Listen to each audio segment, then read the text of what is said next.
तिने निळ्या रंगाचा सूट घातला होता, जो अनेक ठिकाणी फाटलेला होता. फाटलेल्या अवस्थेतही सूट घातलेल्या मुलीचे सौंदर्य दिसून येत होते. गव्हाळ रंग, पण यावेळी तो निस्तेज वाटत होता. कधीतरी चमकत असावा. आणि अश्रू ढाळवून थकलेले मोठे डोळे रिकामे झाले होते. चेहऱ्यावरच्या अगणित जखमांच्या खुणा तिच्या शरीरावर झालेल्या अत्याचाराची कहाणी सांगत होत्या. ओठांच्या सुजलेल्या काठावरून हलके रक्त अजूनही वाहत होते. ती गप्प होती, एकदम गप्प. ती मुलगी जवळजवळ तिची पावले ओढत लंगडत चालत होती. तिला कोणीतरी ताब्यात घेतल्यासारखं वाटत होतं. तिला भानच नव्हतं, फक्त चालत होती. तिथून येणारे जाणारे लोक तिच्याकडे विचित्र नजरेने बघत होते. आपापसात हुजबूज चालूच होती. त्यांच्या डोळ्यात मुलीच्या दुःखाशिवाय सगळं जाणून घेण्याची उत्सुकता होती. मात्र तिला थांबवून तिची प्रकृती जाणून घेण्याचा कुणीही प्रयत्न केला नाही. ती मुलगी जशी झोपत चालत होती. भान हरून चालत असताना बऱ्याचदा रस्त्यांवरील वाहनांना धडकताना वाचली. कोणी तिची अवस्था पाहून वाहनांचा वेग कमी करत होते. "ए मुली, तुला मरायचे असेल तर जा आणि कुठेतरी बुडून मर. माझीच गाडी मिळाली का मरण्यासाठी? माहीत नाही कुठून येतात हे आरामी." त्या महागड्या गाडीच्या मालकाने अचानक ब्रेक दाबला आणि रागाने म्हणाला. मुलगी रस्त्यावर पडली. मुलीने आश्चर्याने त्याच्याकडे पाहिले. तिचे डोळे अजूनही रिकामेच होते, चेहरा अजूनही निस्तेज. तिच्या तळहाताच्या मदतीने ती हळूच रस्त्यावरून उठली आणि कोणतीही प्रतिक्रिया न देता पुढे निघाली. यावेळी ही तरुणी एका पुलावरून जात होती. निर्विकार भावनेने ती पुलाच्या रेलिंगजवळ पोचली आणि काही क्षण थांबली. माहीत नाही काय विचार केला आणि मग त्यावर चढण्याचा प्रयत्न करू लागली. तिने उडी मारण्यासाठी पाऊल टाकताच कोणीतरी तिचा हात पकडून खाली ओढले. "ए मुली, वेडी झाली आहेस का? जीव देत आहे? मला सोडा, मला मरायचे आहे, मला सोडा." ती उन्मादपणे ओरडली. त्या मुलीने हात सोडवण्याचा प्रयत्न केला. रागाच्या भरात मुलीने त्याचा हात स्वतःकडे ओढला आणि चावा घेतला. चटाक! एक जोरदार थप्पड मुलीच्या गालावर पडली. त्याच्या हाताच्या बोटांचे ठसे तिच्या गव्हाळ गालावर उमटले होते. कदाचित आता ती स्तब्धतेतून बाहेर आली होती. तिने स्वतःकडे पाहिले आणि तिची परिस्थिती लक्षात येताच ती ढसाढसा रडू लागली. माहीत नाही तिने किती काळ साठवून ठेवलेली वेदनेची नदी बेलगाम वाहू लागली होती. ती रस्त्याच्या कडेला बसून रडत राहिली. त्याच्या मनगटावर दातांच्या खुणा होत्या. त्याचा चेहरा वेदना आणि रागाने व्याकुळ झालेला दिसत होता. मुलीला चापट मारल्याचा त्याला पश्चाताप होत होता. मुलीला रडताना पाहून त्याचे डोळे ओले झाले. राग कापुरासारखा उडाला. रस्त्यावर तमाशा पाहण्यासाठी लोकांची गर्दी झाली होती. प्रत्येकजण एकमेकांना प्रश्न करत होता. त्याने गर्दीकडे रागाने बघितले आणि ओरडला. "काय, इथे गर्दी का आहे? तुमच्या बापाच्या लग्नाच्या वरातीत नाचायला आले का?" त्याने मुलीचा हात पकडून जबरदस्तीने तिला ओढले. गर्दी बाजूला करत पुढे गेला. "साला, यांना कामधाम नाही, भांडणे सहन होत नाहीत, मग का करतात?" गर्दीतून एक जण बोलला. "अरे, हे काहीतरी प्रेम प्रकरण असावे आणि आली जीव द्यायला." दुसरं कोणीतरी बोलले. "आणि तेवर पहा, खड्ड्यात जा, आम्हाला काय करायचंय?" संताप व्यक्त करून जमाव पावसाच्या पाण्यासारखा बाजूला केला गेला होता. त्याने हलका निळा डेनिम कुर्ता आणि काळी जीन्स घातली होती. उंची 6 फूट होती. रंग गोरा होता, जो सूर्यप्रकाशामुळे किंचित गुलाबी दिसू लागला होता. त्याच्या डोळ्यावरील नंबरचा चष्मा त्याला आणखी स्मार्ट करत होता. केस सरळ आणि थोडे लांब होते, अगदी रोहित रॉयसारखे. केशव मेहता. त्यांचे नाव केशव मेहता होते. कादंबरी लिहिणे आणि वाचणे हा त्यांचा छंद होता. केशव गाडी चालवत अधूनमधून त्या मुलीकडे पाहत होता. मुलगी रडून थकली होती. तिने डोळे मिटले आणि मागच्या सीटवर डोके टेकवले. तिच्याशी आत्ता बोलणे केशवला योग्य वाटले नाही. केशवने एका दुमजली घरासमोर गाडी थांबवली. हे ठिकाण शहरापासून थोडं लांब होतं. गाडी थांबताच एका वॉचमॅनने गेट उघडले आणि केशवने गाडी पुढे घेतली. कार पार्क केल्यानंतर त्याने त्या मुलीला उतरण्यासाठी दार उघडले. मुलगी हळूच गाडीतून खाली उतरली.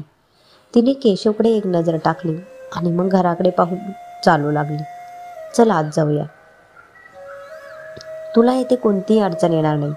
घाबरण्याची गरज नाही. तू फ्रेश होऊन थोडी विश्रांती घे. मग तुला वाटलं आणि तुझं मन असेल तर बोल." केशव दिलासा देत म्हणाला. मुलगी काहीच बोलली नाही. जणू काही तिला काही फरक पडत नाही. ती फक्त घराच्या आत जाण्यासाठी पुढे चालली. मीना, मॅडमला बाथरूम दाखव आणि तिची नीट काळजी घ्या. मी अर्ध्या तासात परत येईल. केशव मीनाला समजावून लागला. मीना अनेक वर्ष केशवच्या घरी काम करत होती आणि खूप चांगली बाई होती. मीनाने मुलीकडे आश्चर्याने पाहिले आणि तिला बाथरूमच्या दिशेने नेले. सुमारे तासाभरानंतर केशव एका मध्यमवयीन बाईसह परत आला. तिचे नाव आशा होते. आशा एक NGO चालवत होती जो महिलांसाठी काम करत होता. आशाने हलक्या रंगाची कॉटन सिल्क साडी घातली होती. तिचे लांब केस एका आंबाड्यात बांधलेले होते. गोऱ्या चेहऱ्यावर आत्मविश्वास दिसत होता. भुवयांच्या मधोमध एक लहान मरून रंगाची टिकली सोडली तर चेहऱ्यावर दुसरा काहीच मेकअप नव्हता. डाव्या हाताच्या मनगटावर टायटनचे घड्याळ होते आणि संपूर्ण अंगावर हा एकच दागिना होता. एकंदरीत त्यांचे व्यक्तिमत्व खूपच आकर्षक आणि सभ्य वाटत होते. मीना, मॅडम कुठे आहेत? त्या कशा आहेत? तिने काही खाल्लं का? केशवने आशाला सोफ्यावर बसण्याचा इशारा केला आणि मीनाला त्या मुलीबद्दल विचारू लागला. नाही केशू भैया, काही खाल्ले नाही. मी बोलले तर ती रडायला लागली. मी तिला गेस्ट रूममध्ये आराम करण्यास सांगितले होते. ती अजूनही तिथेच आहे, मीना म्हणाली आणि किचनच्या दिशेने निघाली. आशाजी, काय करू सांगा? ती नुसती रडते. आता तुम्हीच तिला सांभाळा. तिला कदाचित खूप वेदना होत असतील. कुणीतरी तिच्यावर जबरदस्ती केली असं वाटतंय. केशवने चिंताग्रस्त नजरेने आशाकडे पाहिले. आता भेटू का तिला? बोलून बघू, कदाचित ती आता शांत झाली असेल. आशा सोफ्यावरून उठत म्हणाली. हो हो, या प्लीज. केशव गेस्ट रूमच्या दिशेने जाताना म्हणाला. टक टक दार वाजल्याच्या आवाजाने तिची तंद्री तुटली. तिने दाराकडे एक नजर टाकली आणि मग खिडकीकडे रिकाम्या नजरेने पाहू लागली. मॅडम, आम्ही आत येऊ का? केशव हळूच म्हणाला आणि हळूच दार उघडले आणि आत आले. आशाजी काही वेळ ती बोलायची वाट बघत बसल्या. तिच्याकडून काहीच प्रतिक्रिया न आल्याने त्या म्हणाल्या. मी आशा आहे. मी तुझ्यासारख्या मुलींना मदत करते बेटा. माझ्याशी बोल प्लीज. असे गप्प राहिल्याने आतल्या आत गुदमरून जाशील. बेटा बघ, घाबरण्याची गरज नाही. आम्हाला तुला मदत करायची आहे, ती सांत्वन देत म्हणाली. तिने हळुवारपणे त्या मुलीचा तळहात हातात धरला आणि प्रेमाने तिच्या हातावरून हात फिरवू लागली. शब्दांपेक्षा प्रेमळ स्पर्श अधिक परिणामकारक असतो हे त्यावेळी सिद्ध झाले. तिने एवढ्या वेळात पहिल्यांदा आशाकडे पाहिले होते. तिच्या निस्तेज चेहऱ्यावर वेदनेचा पूर दिसत होता. चेहऱ्यावर जखमांच्या ताज्या खुणा होत्या. ओठ सुजले होते आणि डोळे रडण्याने लाल झाले होते. गमवायला काय उरले आहे माझ्याकडे की ज्यामुळे मला भीती वाटेल? आता माझे कोण काय नुकसान करेल? माझ्याकडे काहीच उरले नाही, काहीच नाही. मोठ्या कष्टाने तिच्या घशातून शब्द बाहेर पडत असल्यासारखे ती म्हणाली. ती ढसाढसा रडू लागली. तिने आपला चेहरा दोन्ही हातांनी झाकून घेतला. आशा पुढे आली आणि तिने तिला छातीशी घट्ट मिठी मारली. मुलीचे रडणे अजूनच वाढले. ती किती वेळ रडत होती माहीत नाही. रडल्यावर जरा हैसे वाटल्यावर तिने हळूच चेहरा वर केला आणि अश्रू पुसले. तिने दीर्घ श्वास घेतला. तिला खूप हलकं वाटत होतं. तिच्या उदास चेहऱ्यावर थोडंसं समाधान दिसू लागलं होतं. तिने एक दीर्घ श्वास घेतला, अश्रू पुसले आणि स्वतःला बोलण्यासाठी तयार केले. तिने केशव आणि आशाकडे एक नजर टाकली. त्या चेहऱ्यांवर तिला आपुलकी आणि विश्वास वाटत होता. तिने डोळे मिटून काही क्षण तशीच गप्प राहिली. दरम्यान तिच्या चेहऱ्यावर हजारो रंग येत जात राहिले. जणू काही निर्णय घेण्यासाठी ती धडपडत होती. शेवटी तिनं त्यांना सगळं सांगायचं ठरवलं आणि डोळे उघडून पुन्हा एकदा शून्यात डोकावू लागली. ती टेप रेकॉर्डसारखी बोलू लागली. माझं नाव अनन्या आहे. मला माझ्यापेक्षा लहान आणखी 2 बहिणी आहेत, सुकन्या आणि छुटकी. आम्ही आमच्या आईवडिलांच्या हृदयाचे तुकडे होतो. अनन्याच्या ओठांवर हलके हसू उमटले. ती पुढे म्हणाली. बाबांची तब्येत फारच बिघडली होती. निवृत्तीनंतरच्या पेन्शनने खर्च भागवणं खूप अवघड होतं. म्हणून मी काही शिकवणी चालू केली. कसे तरी भागत होते. पण आई वडील आमच्या प्रेमात कधीच कमी पडले नाही आणि त्यांनी आम्हाला ओझे मानले नाही. सर्व काही सुरळीत चालले होते. पण मी गरीब कुटुंबात मुलगी म्हणून जन्माला आले. तोच गुन्हा केला. तारुण्याच्या उंबरठ्यावर पाऊल ठेवताच माझ्या डोळ्यात लग्नाची सुखद स्वप्ने दिसू लागली होती. एक न दिसणारा अनोळखी राजकुमार माझ्याही स्वप्नात गुपचूप येत होता. पण गरिबांना स्वप्न पाहण्याचा अधिकार नाही हे मी विसरले होते. हे बोलता बोलता ती हरवली होती तिच्या भूतकाळाच्या भोवऱ्यात. सगळा भूतकाळ तिच्या डोळ्यांसमोर येऊ लागला, जणू कालच घडला होता, सुमारे 2 वर्षांपूर्वी. अन्नू बेटा, लवकर तयार हो, आणि हो, ती गुलाबी साडी घाल बेटा, मुलाकडचे येतच असतील. अन्नूने घरात पाय ठेवताच तिची आई मंजू म्हणाली, थांब आई, हे 15व्यांदा घडते. मी थकली आहे. प्रत्येक वेळी एकच गोष्ट होती. आई, सर्व काही फायनल केल्यानंतर हुंड्यावरून प्रकरण थांबते. आणि त्यानंतर? अनन्या खेदाने मान हलवत म्हणाली, पप्पाचं त्यांच्यासमोर विनवणी करणं आणि तुझं रडणं मला आता सहन होत नाही. आई, माझं शिक्षण आता पूर्ण होणारच आहे. मला चांगली नोकरी मिळाली की सर्व काही ठीक होईल. अन्नू रडलेल्या आवाजात म्हणाली, नाही बेटा, बघ, यावेळी असं काही होणार नाही. त्यांना तुझा फोटो खूप आवडला आहे आणि मी ऐकलंय की मुलगा हुंड्याच्या विरोधात आहे. बघ, यावेळी सगळं नीट होईल. आणि बेटा, अजून सुकन्या आणि छोटी पण आहे. तुझे हात पिवळे झाल्याशिवाय त्यांचा विचारही करू शकत नाही. मंजू देवीने अनुला उत्साहाने समजावून सांगितले, पण स्वतःच्या बोलण्यावर त्यांचाच विश्वास नव्हता. अनन्याची उंची आणि शरीरयष्टी एकदम परफेक्ट होती. तिचा चेहरा असा की नजर थांबेल. तिचा गव्हाळ रंग आणि मोठे डोळे काही न बोलता बोलत होते. तिच्या ओठांवर सदैव सजीव हास्य असायचे. घरच्या कामाशिवाय अभ्यासापर्यंत सगळ्यात टॉपर, कुठेही कमतरता नाही. पण आजच्या काळात गरिबीपेक्षा मोठे काहीही नाही असे म्हणतात. तिची स्तुती ऐकून अनेक नाती आली, पण हुंड्याच्या नामुद्द्यावरून नाती तुटली. मुलगा आयरा गैरा जरी असला तरी उघडपणे हुंडा मागत, जणू तो त्यांचा जन्मसिद्ध हक्कच आहे. जसं की मुलाकडचे असणे म्हणजे मोठ्या हुंड्याची हमी आहे. हुंड्यापुढे अनन्याचे सगळे गुण फुके पडले आणि एकापाठोपाठ एक मुले तिला नाकारत राहिली. वारंवारच्या तिरस्काराने अनुचे तुकडे झाले होते. तिची स्वप्ने कोमेजली होती. तिला फक्त आई वडिलांची काळजी वाटत होती. काळजीने पप्पा आजारी पडले होते. हुंड्याच्या व्यवस्थेमुळे त्यांच्या ओठांवरचे हसू गायब झाले होते. अजून अनुपेक्षा छोट्या 2 बहिणी होत्या. काय होईल माहीत नाही. फक्त या चिंतेमुळे त्या संपूर्ण घरात पूर्ण शांतता होती. आज पुन्हा एक स्थळ आलं होतं. अनुने तिची गुलाबी साडी नेसली होती. मुलाच्या आईने तिला पाहिल्यावर ती डोळे मिचकायला विसरली. तो मुलगाही अनुकडे एकटक बघत होता. भाई, आम्हाला तर अनन्या खूप आवडली. आम्हाला हे नाते मान्य आहे गोपालजी. आता तुम्ही फक्त लग्नाच्या वरातीच्या स्वागताची तयारी करा. मुलाचे वडील अनुकडे डोळे भरून बघत म्हणाले. मग ते आपला मुलगा सरसकडे वळले. काय सरस, मी बरोबर बोललो ना बेटा? घरभर आनंदाची लाट उसळली, पण हुंड्याची भीती अजूनही त्यांना खुश होऊ देत नव्हती. गोपालजी गोंधळलेल्या अवस्थेत होते. पैलू बदलत होते. शेवटी मनाची कुंडी कशी दूर करणार? अरे काय झालं? तुम्हा सगळ्यांना आमचा सरस आवडला नाही का? शेवटी मुलाच्या वडिलांनी गोपाळजींच्या काळजीत पडलेले पाहून विचारले. हो, ते खरं तर, गोपालजी संकोचून म्हणाले. जर घेण्यादेण्याचं बोलणं. अरे अरे, काय बोलताय गोपालजी?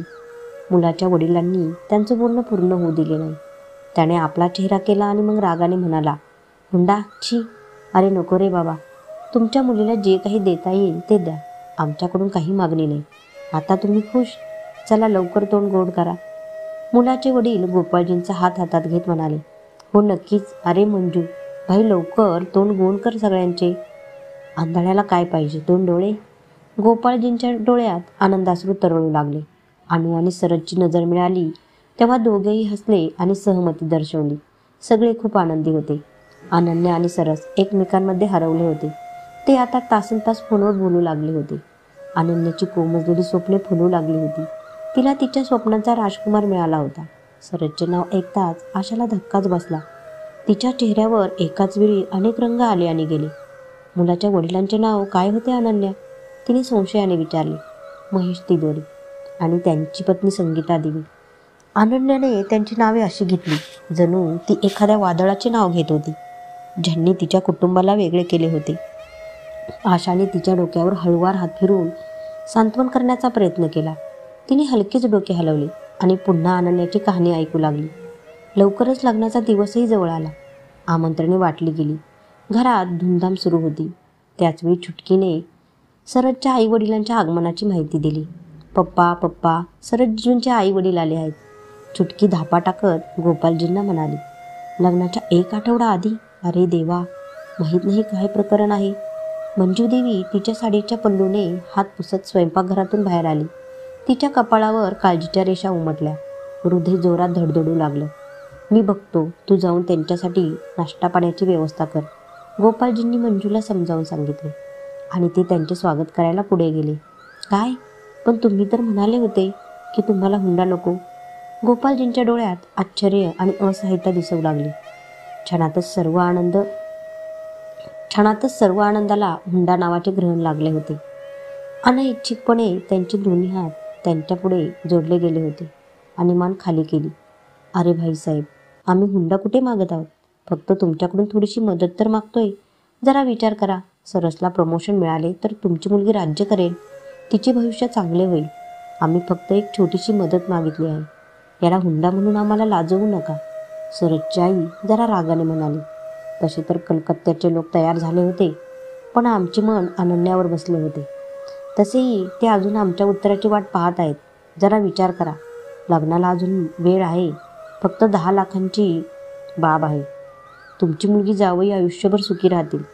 सरसचे वडील हलक्या आवाजात समजावत म्हणाले, पण गोपालजींना त्यांच्या शब्दातील धमकीची तीक्ष्ण टोचणी जाणवली. दोघेही तिथून निघून गेले.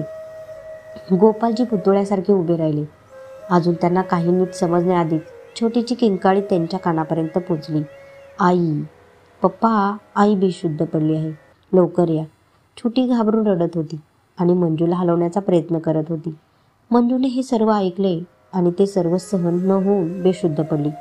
गोपाळजींनी घाईघाईने तिला रुग्णालयात आणले आणि त्यांना हृदयविकाराचा किरकोळ झटका आल्याचे समजले. सध्या कोणताही धोका नाही, पण पुन्हा अटॅक आला तर धोकादायक ठरू शकते. अन्नूने सरसला अनेक वेळा फोन केला, पण प्रत्येक वेळी फोन आउट ऑफ दाखवत होता. सरस आपल्यासोबत असं कसं करू शकतो यावर तिचा विश्वासच बसत नव्हता. म्हणूनच तिला एकदा बोलायचं होतं, मात्र ती सरसशी बोलू शकली नाही. लग्न मोडले होते. अनुच्याही अंथरुणाला खिळली होती आणि वडील शॉकमध्ये होते. घरात पुन्हा शांतता पसरली. सुकन्या आणि छोटी अनुच्या दुःखाने दुःखी झाल्या आणि अनन्याला तिच्या आईवडिलांची असहाय्यता पाहून पाहता पाहता 6 महिने निघून गेले. अनन्या नोकरीच्या शोधात होती, पण तिथेही पैसेच आड येत होते. तिच्या सौंदर्याचा गैरफायदा घेणारे लोक आणि पैसे मागणारे लोक, यामुळे तिला योग्य काम मिळू शकले नाही. संपत्ती ही या जगाची देवता आहे हे अनन्याला चांगलं समजलं होतं. आणि ज्याच्याकडे संपत्ती नाही त्याला काही किंमत नाही. घरची परिस्थिती बिकट झाली होती. गोपाळजींच्या पेन्शनने हे सर्व करणे कठीण होत होते. सुकन्याने तिचं शिक्षण अर्धवट सोडले आणि आईला घरी मदत करू लागली. अनुने पुन्हा ट्युशन वगैरे सुरू केल्या होत्या. पुन्हा एकदा त्यांच्या आयुष्याचे वाहन पुढे जाऊ लागले होते. उदास चेहऱ्याने आणि थकलेल्या पावलांनी गोपालजी त्यांच्या खोलीत आले. मंजू बेडवर पडून आराम करत होती. गोपालजींना समजत नव्हते संभाषण कसे सुरू करावे. त्यांनी घसा साफ केला आणि हिंमत ऐकटवली आणि म्हणाले, मंजू, हो मंजू, मला काहीतरी बोलायचं होतं. बोला, काय बोलायचं आहे? पलंगावर पडलेल्या मंजूदेवी उठून बसल्या. मंजू, आपल्या अनुसाठी एक स्थळ आले आहे. त्यांच्याकडे गाडी, बंगला, नोकर आणि सर्व काही आहे आणि त्यांच्या काही मागण्या नाहीत. पण काय अनुचे बाबा? जेव्हा सर्व काही चांगले आहे तेव्हा आपण? गोपालजींच्या पणने मंजूचा वाढता आनंद विरून गेला. तिने काळजीच्या नजरेने त्यांच्याकडे पाहिलं. ते मुलगा 2 मुलांचा बाप आहे आणि त्याच्या पत्नीचे निधन झाले आहे. गोपालजींनी त्यांची नजर खाली केली. काय, आता एवढंच उरलं होतं का अनुचे पप्पा? हे पण दिवस बघायचे होते. मंजू देवीच्या डोळ्यातून अश्रूंचे थेंब ओघळणार होते. पण मंजू, कुटुंब खूप चांगले आहे. अनु तिथे राज्य करेल आणि विचार कर ना, लग्नानंतर ती तिच्या बहिणींचीही काळजी घेऊ शकेल. मंजू, माझा ऐक. मंजू, नकार देऊ नकोस. गोपालजींनी मंजूकडे भीतीदायक नजरेनं पाहिलं आणि डोळ्यातील अश्रू लपवण्यासाठी तोंड फिरवले. मंजू अवाक होऊन आपल्या नवऱ्याकडे बघत होती.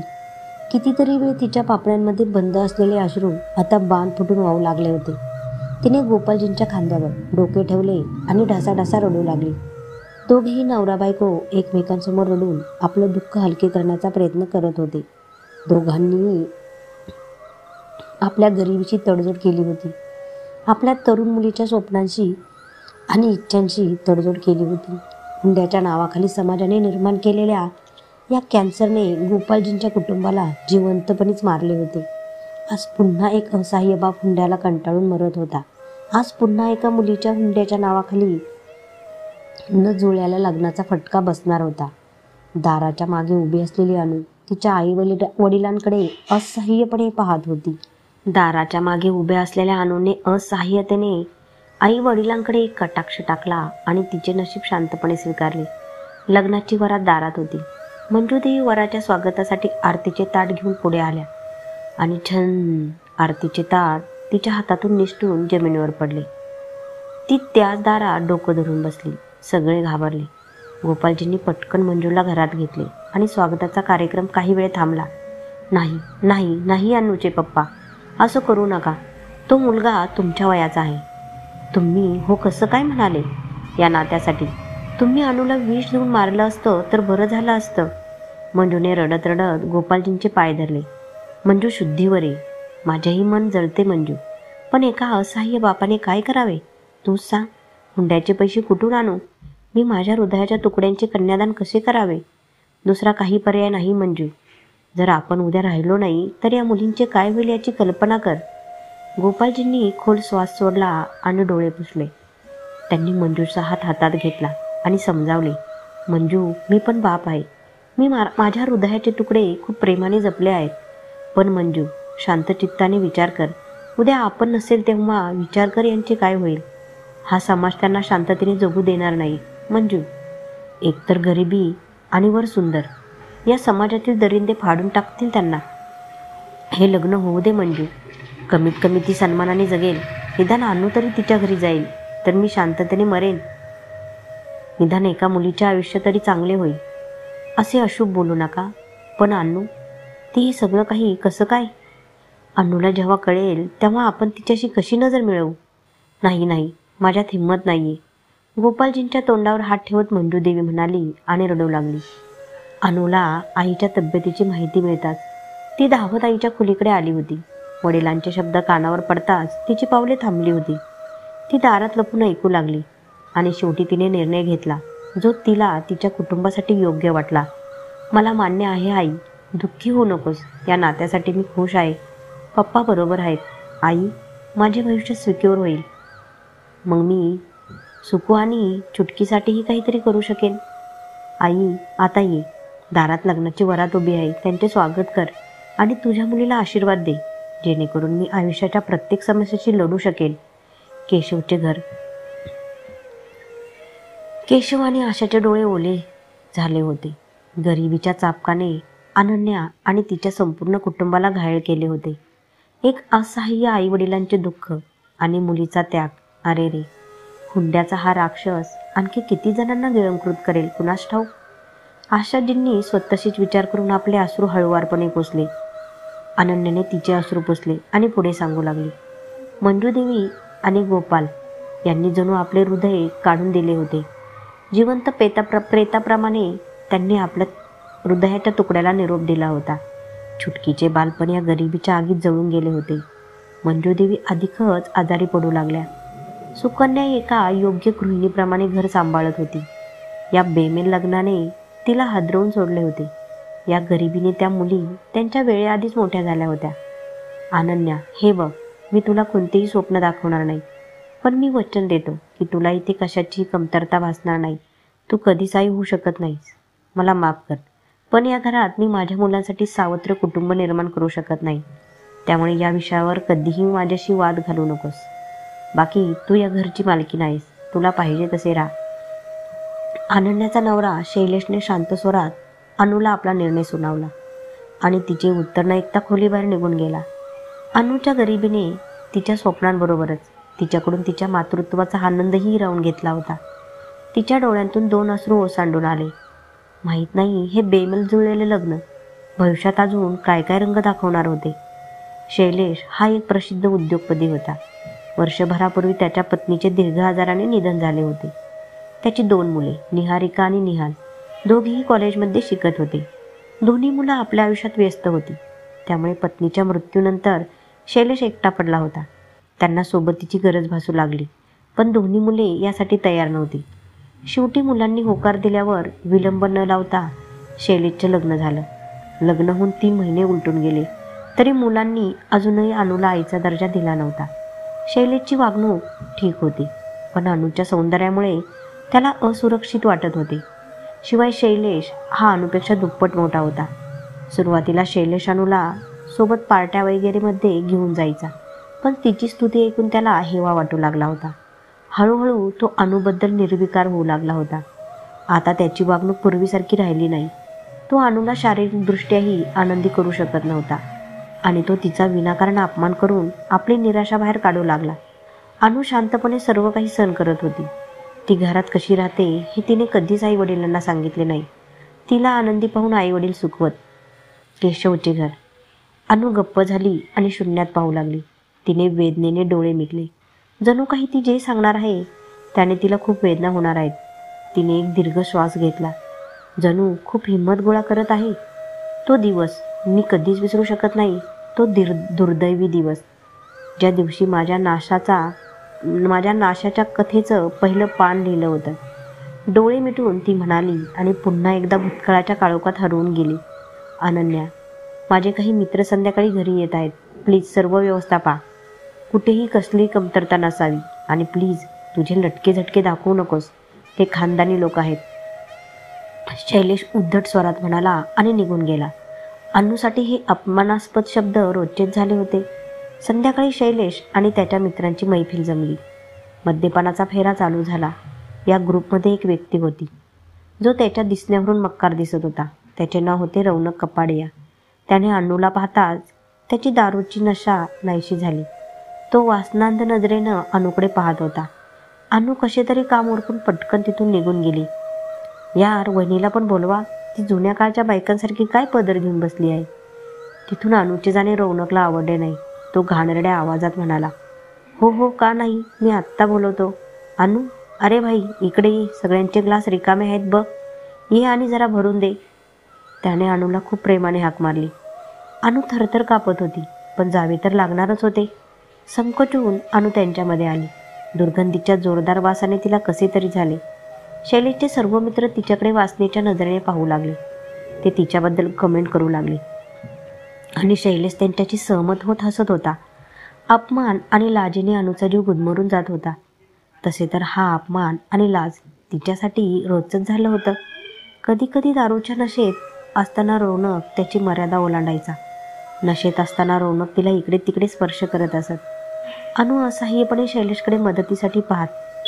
पण अनुने डोळे उघडले तेव्हा अश्रूचे थेंब तिच्या पापण्यांवर रेंगाळलेले गालावर दिसू लागले.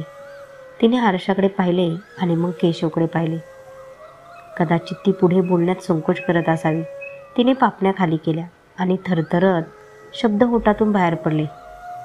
काल रात्रीही अशीच मैफिल बसली होती, ज्याने माझा आत्मा आणि शरीर चुरगळून टाकले होते. मद्यपान केल्यानंतर सर्वांचे भान हरपले होते. मी माझ्या खोलीत आले होते. दाराचा आवाज आल्यावर मला वाटलं की शैलेश आहे.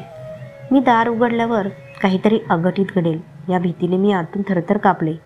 समोर रौनक उभा होता. तीव्र वासामुळे मला उलटीसारखं झालं.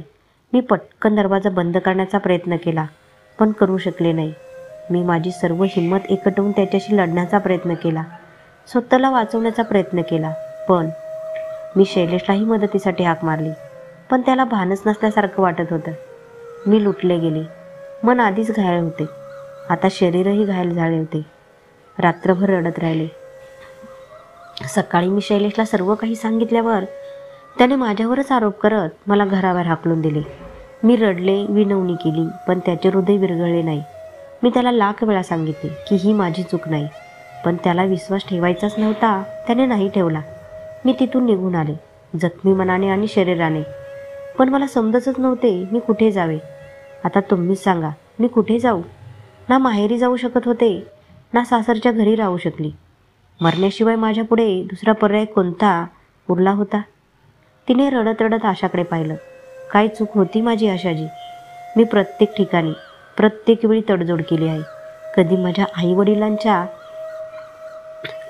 आईवडिलांसाठी माझ्या इच्छांची, तर कधी माझ्या सासरच्यांसाठी माझ्या आनंदाची तडजोड केली. तरीही या समाजाने माझे सर्व काही हिरावून घेतले.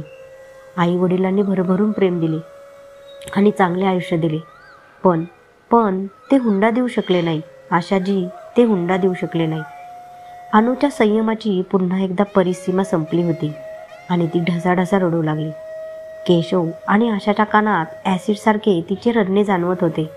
आशाला खूप राग आला होता. घरात शिरताच तिने मोठ्या बहिणीला हाक मारली. दीदी दीदी, कुठे आहेत सगळे? बाहेर या. काय झालं आशू? येते, तिची बहीण म्हणाली. दीदी, तू म्हणाली होती की मुलगी दुसऱ्यावर प्रेम करत होती आणि लग्नाच्या 1 आठवडा आधी घरातून पळून गेली होती. आशा जळत्या नजरेने आपल्या दीदीकडे पाहत विचारले. हो तर, पळून तर गेली होती. मी खोटं का बोलू? त्यांची बहीण नजर चोरत म्हणाली. खोटे खोटे, आशा किंचाळली. शी, तुला लाज नाही वाटत? तू पूर्ण खोटारडी आहेस, आशा ओरडली. शी, तुला लाज वाटली नाही त्या गरिबाची बदनामी करताना? तिने तिरस्काराने तिचे होठ पुसले. सरळ सरळ का सांगत नाही? ते लोक तुमची हुंड्याची भूक भागवू शकले नाहीत म्हणून तुम्ही हे नाते तोडले. शी, तुला बहीण म्हणायला मला लाज वाटते. मी आशा, समाज सुधारायला निघाले. आणि माझ्याच घरात हुंड्याचे लोभी प्राणी लपलेले आहेत. आशा रागाने थरथर कापू लागली. तिचा श्वास कोंडत होता. तिला घाम फुटला होता. चुप बस, आता जे झाले ते झाले. सरसला हे सगळं कळायला नको. ते लोक लवकरच येणार आहेत. संगीता तिची नजर चोरत हळूच म्हणाली. हो दीदी, मी गप्प बसेल. पण तुमच्या एका चुकीने त्या गरीब मुलीचे आयुष्य उद्ध्वस्त केले. त्या गरीब माणसाच्या मुलीने आपली इज्जत गमावून आपल्या गरीबचे ऋण फेडले आहे दीदी. ती आज मरायला गेली होती. केशव वेळेवर आला नसता तर शवाघरात आणखी एक बेवारस मृतदेहाची संख्या वाढली असती. फक्त तुझ्यामुळे दीदी, फक्त तुझ्यामुळे. आशाच्या रागाचे रूपांतर रडण्यात झाले होते. तिला एक अपराधीपणाची वेदना जाणवत होती. एक मुलगी आज तिच्या कुटुंबामुळे मरणार होती. या स्थितीत होती. काय? अरे देवा! आशू, संगीता देवी आवाक झाल्या. अनुची अवस्था ऐकून तिलाही आपल्या कृत्याचा पश्चाताप होऊ लागला. दीदी, मी तुला कधीच माफ करणार नाही, हे लक्षात ठेव. आशाने तिरस्काराने आपल्या दीदीला पाहिले आणि ती परत जाण्यासाठी वळताच तिचे पाय जाम झाले. समोर सरस पत्नीसह उभा होता. त्याच्या डोळ्यातून अश्रू वाहत होते. त्याची बायको फक्त सगळ्यांच्या निशब्द चेहऱ्यांकडे बघत सगळा प्रकार समजावून घेण्याचा प्रयत्न करत होती. आई, तू काय केलंस?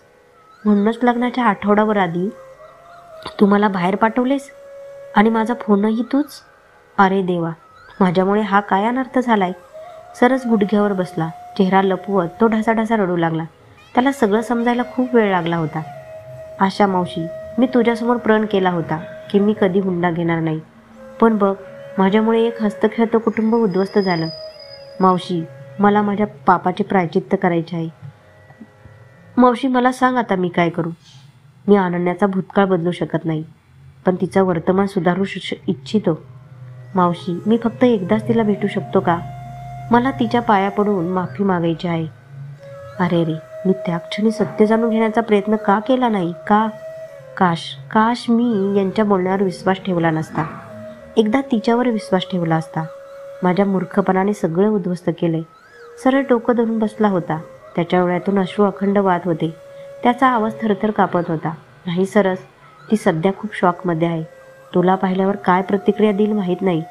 तू आता दूर राहिला तर बरे होईल. आशा त्याच्या डोक्यावर प्रेमाने हात फिरवत म्हणाली आणि हॉलच्या बाहेर निघून गेली. संगीता देवी अवाक होऊन आपल्या मुलाकडे बघत होत्या. मी तुला सर्व काही सांगितले आहे रुबी. हे खरे आहे की मी अनन्याचा अपराधी आहे आणि तिच्याकडून माफीची अपेक्षा आहे. पण हेही तितकेच खरे आहे की माझा वर्तमान तू आहेस. तू माझी पत्नी आहेस, माझी अर्धांगिनी. तू सगळं ऐकलंस. आता मला सांग, मी काय करू? त्याने त्याचा आणि अनन्याचा सगळा भूतकाळ तिच्यासमोर उघड केला होता.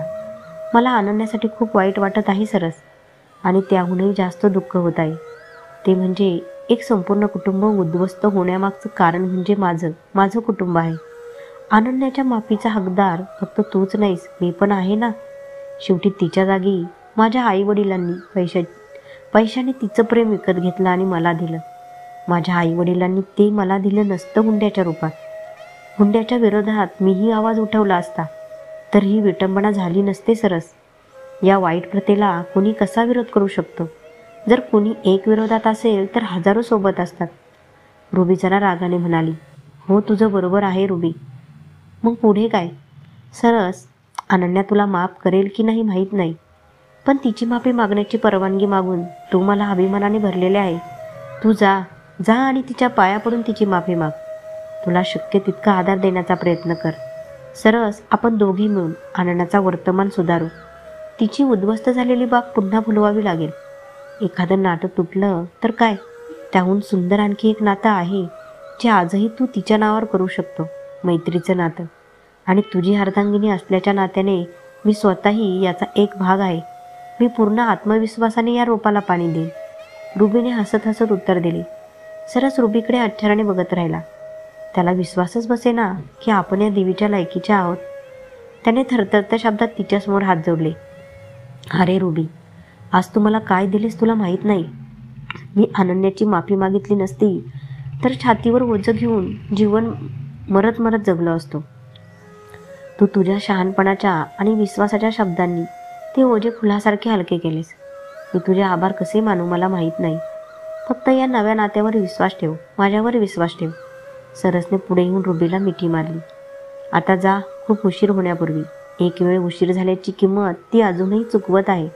रुबीने सरसच्या पाठीवर हात फिरवला आणि मग स्वतःपासून वेगळं करत म्हणाली, हो, फक्त मावशीच्या इशाऱ्याची वाट पाहत आहे. सरसने हसून त्याचे डोळे पुसले. जवळपास 2 महिन्यांनी केशवच्या घरी अनुने स्काय ब्लू सिल्कची साडी घातली होती. तिचे केस खांद्यापेक्षा थोडे लांब होते आणि मोकळे होते. साडीशी जुळणारी तिच्या चेहऱ्यावरची टिकली सोडून काही मेकअप नव्हता आणि मनगटावर एक घड्याळ बस. तिच्या डोळ्यात आत्मविश्वास दिसत होता. ती हसत हसत खोलीतून बाहेर आली आणि केशवच्या दिशेने निघाली. वा, ये होईना बात. तर अनन्या मॅडम, निघूया तुझ्या कामाच्या पहिल्या दिवसासाठी. केशव हसत हसत अनन्याला म्हणाला. हो केशवजी, पण आशा दिदी अजून आल्या नाहीत. अनन्या दरवाजाकडे बघत म्हणाली. त्या थेट ऑफिसमध्ये येतील. त्यांचा फोन आला होता. तिथले सर्वजण आशाजींच्या ओळखीचे आहेत. अजिबात घाबरू नको, सर्व काही चांगले होईल. आणि संध्याकाळी घरी जायचं आहे ना, आईबाबांना भेटायला? हो, किती दिवसांनी त्यांना भेटेल. सगळे कसे असतील माहीत नाही. अनन्याच्या चेहऱ्यावर अनेक रंग आलेनी गेले. संध्याकाळी अनन्याच्या घरी ठक ठक. छुटकी, जरा बघ बेटा, दारात कुणीतरी आहे. हो आई, मी बघते. आई आई आई, दीदी दीदी.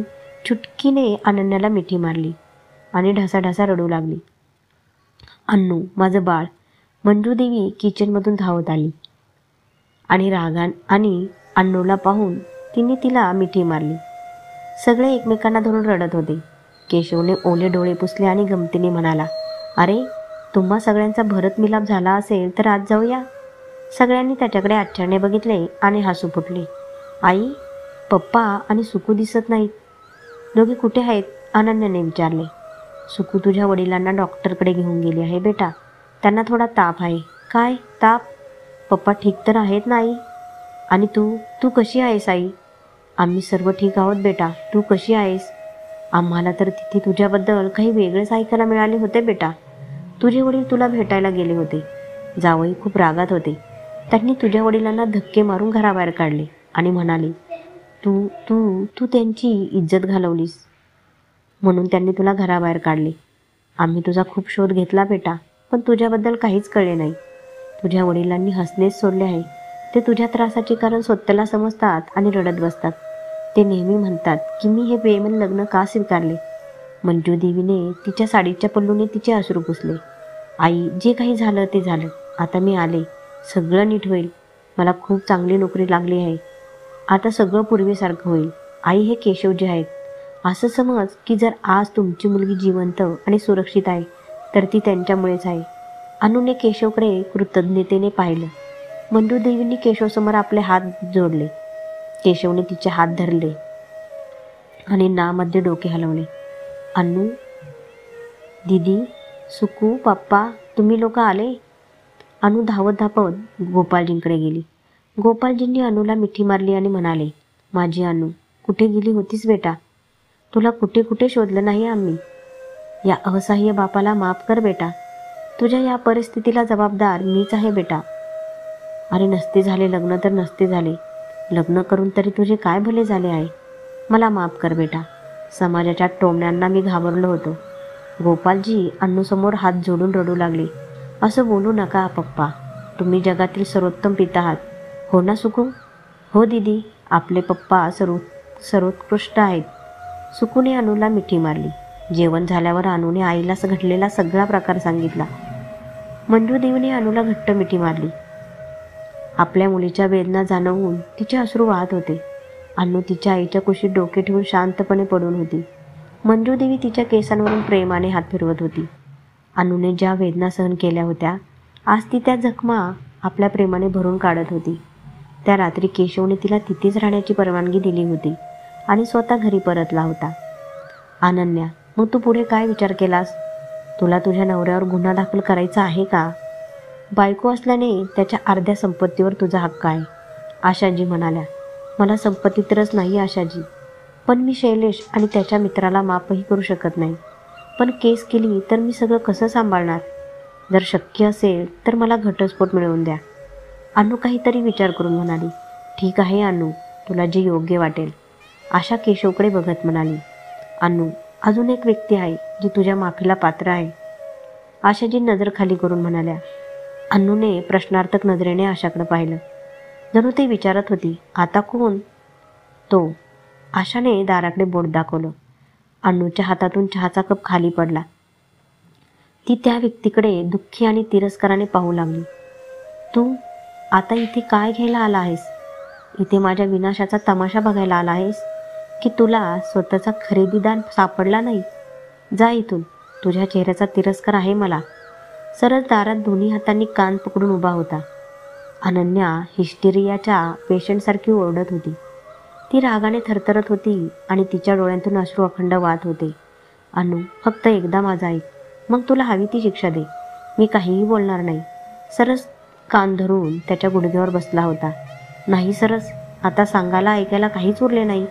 मला जेव्हा तुझी सर्वात जास्त गरज होती तेव्हा तू माझा विश्वासघात केलास. किती फोन केले तुला, तू काही प्रतिसाद दिला नाही. तुझ्या लोभी आई वडिलांनी मला हुंड्यासाठी नाकारले तेव्हा मी किती रडले. तू कुठे होतास सरस, कुठे होतास तू? माझी स्वप्ने पूर्ण होण्याआधीच हुंड्यामुळे जळून खाक झाली. सरस, कशी परत करणार तू? माझी लुटलेली इज्जत कशी परत करणार? मला सांग सरस, तू हे सगळं परत करू शकतोस का? तू सगळं परत करू शकतोस का? हे सगळं तुझ्या लोभाने माझ्याकडून हिसकावलं. तिच्या मनातलं बोलून अन्नू आता रागाने ढासाढासा रडत होती. सरस हळूहळू तिच्या जवळ आला. गुडघ्यावर बसून त्याने हात जोडले. अन्नू, मी खरं बोलतोय, मला हे सगळं माहीत नव्हतं. लग्नाच्या 1 आठवडा आधी पप्पांनी मला काही कामासाठी शहरात पाठवलं होतं. जेव्हा ट्रेन सुरू झाली तेव्हा माझ्या लक्षात आले. माझा फोन माझ्याकडे नाही आणि तुझा नंबरही माझ्या लक्षात नव्हता. जेव्हा घरी आलो तेव्हा आईला रडताना पाहिलं. तिला विचारलं तर तिने सांगितले, तू दुसऱ्या कोणाबरोबर तरी आणि तू त्याच्याबरोबर पळून गेली आहे. माझं हृदय त्यावेळी तुटलं होतं अन्नू. मी माझ्या रूममध्ये बंद होतो. तुझ्या बेवफाईमुळे मी तुटलो होतो. खूप तिरस्कार वाटत होता तुझा. अन्नू, माझ्याकडून खूप मोठी चूक झाली. रागाच्या भरात एकदाही तुझ्याशी बोलण्याचा विचार माझ्या मनात आला नाही. मी शहर सोडून दिल्लीला गेलो होतो. मी स्वतःला कामात मग्न केले होते. मला माफ कर अन्नू, मला माफ कर. माझ्याकडून खूप मोठी चूक झाली. आशा मावशी 2 महिन्यांपूर्वी घरी आली होती. ज्या दिवशी तू त्यांना भेटली होती तेव्हा मला संपूर्ण सत्य कळले. पण तोपर्यंत अन्नू, खूप उशीर झाला होता अन्नू. माझे लग्न. अन्नू, माझ्या आईने माझा फोन लपवला होता. हुंडा न घेण्याचा माझा निर्णय त्या लोकांनी एका कटाचा भाग म्हणून मंजूर केला. काश मला त्यावेळी समजले असते तर. अन्नू, तू बरोबर आहेस. मी तुझी स्वप्ने परत करू शकत नाही. हेच सत्य आहे. आता तुला वाटते ती शिक्षा तू देऊ शकतेस. तुझा गुन्हेगार डोके झुकवून तुझ्यासमोर उभा आहे अन्नू. जाऊ दे सरस, ना तुझी चूक होती ना इतर कोणाची. गरीब कुटुंबात जन्म घेणं हा माझाच गुन्हा झाला. जा, तुला मी माफ केले. तू पण सगळं विसरून जा, अन्नू म्हणाली आणि तिची अश्रू पुसत आत गेली. ती तिच्या नशिबावर खूप रडत होती. तिची सुद्धा चूक झाली होती. जर सरस तिला भेटला नाही तर ती त्याला भेटू शकली असती. आपल्या प्रेमावर विश्वास तर तिनेही पण ठेवला नव्हता. काश तिने एकदा सरसला भेटण्याचा प्रयत्न केला असता तर कदाचित. बरं, आता तिच्या मनात सरसबद्दल राग आणि द्वेष नव्हता. घटस्फोट घेण्यास फारशी अडचण आली नाही. जेव्हा शैलेशला त्याच्या मित्राच्या कृत्याबद्दल कळले तेव्हा त्याला त्याच्या वागण्याचा खूप पश्चाताप झाला. त्याने रौनकची भागीदारीतून हक्कलपट्टी केली आणि त्याला कंपनीतून बाहेर काढले. रौनक कपाडिया भिकारी झाला होता. त्याच्या या कृत्याची त्याला इतकी लाज वाटली की अनुला परत बोलवण्याचे धाडसही त्याच्यात झाले नाही. म्हणून त्याने घटस्फोटाच्या कागदपत्रांवर कोणतेही आडेवेडे न घेता स्वाक्षरी केली आणि त्याच्या मालमत्तेतील 10% अनन्याला देण्याचेही मान्य केले. अन्नू, केशव, आशा आणि सरस सर्वजण कोर्टातून बाहेर पडत होते. सगळेजण खूप खुश होते. अन्नू, तुला तुझे स्वातंत्र्याची शुभेच्छा, केशव म्हणाला. हो अन्नू, आता तू तुझं आयुष्य तुझ्या पद्धतीने जगू शकतेस. तुझ्या नवीन आयुष्याबद्दल अभिनंदन. आशाजींनी तिच्या डोक्यावरून प्रेमाने हात फिरवला. अन्नू, मी तुझ्या भूतकाळातील आनंद परत करू शकत नाही, पण माझ्यावर विश्वास ठेव. आता मी प्रत्येक पावलाबरोबर तुझ्याबरोबर आहे. प्रत्येक दुःखात, प्रत्येक संकटात. प्लीज मला एक खरा मित्र बनण्याची संधी दे अन्नू. सरस अन्नूचा हात धरत म्हणाला. काय बोलतोय सरस, तू मला खूप छान साथ दिलीत. माझी तुझ्या विरुद्ध कोणतीही तक्रार नाही. जे काही झालं त्यात तुझा काहीही दोष नव्हता. सर्व काही विसरून जा. आपण चांगले मित्र होतो आणि राहू. सरस, आज मी खूप आनंदी आहे. आशा दिदी, मला तुमच्याकडून काही मागायचे आहे. तुम्ही द्याल का? Anything Annu, just tell me whatever you want. Ashaji म्हणाल्या. आशा दिदी, मला तुमच्यासोबत काम करायचे आहे. मी ठरवले आहे की आता मी त्या प्रत्येक गरीब मुलीचा आधार बनणार आहे जिचे आयुष्य हुंड्याच्या ओझ्याखाली दबले आहे. आता हुंड्यासाठी मी कोणत्याही मुलीचा बळी जाऊ देणार नाही आशा दिदी, आणि नाही बेमल विवाहाचे परिणाम मी कोणाला भोगू देणार. आणि माझे हे स्वप्न पूर्ण करण्यासाठी मला तुमची, खरं तर तुम्हा सर्वांची खूप गरज आहे. तुम्ही मला साथ द्याल का? हो, आम्ही सगळे तुझ्यासोबत आहोत अन्नू. प्रत्येक पावलावर आम्हाला तुझा अभिमान वाटतो. अन्नू, तू हिंमत दाखवली आहेस. आता तुला पुढे जाण्यापासून कोणीही रोखू शकत नाही. केशवने हे सांगताच सर्वांनी होकारार्थी मान हलवली. अन्नू, आपण घरी जाऊया का? तुझे आईवडील छुटकी आणि सुखू वाट पाहत असतील. मी त्यांना फोनवर केसबद्दल सांगितले. ते वाट पाहत असतील. प्रत्येकजण खूप आनंदी आहे. आशा पुढे सरकत म्हणाली. हो हो, चला लवकर जाऊया. अनन्याच्या डोळ्यात जिद्द आणि आत्मविश्वास चमकत होता. आता तिचे व्रत या समाजाने निर्माण केलेल्या हुंड्याच्या दृष्टप्रथेला जोरदार चपराक देणार होते. चौघेही गाडीत बसले आणि केशवने गाडी पुढे घेतली. कथा आवडली असल्यास लाईक, शेअर आणि सबस्क्राईब करा. धन्यवाद.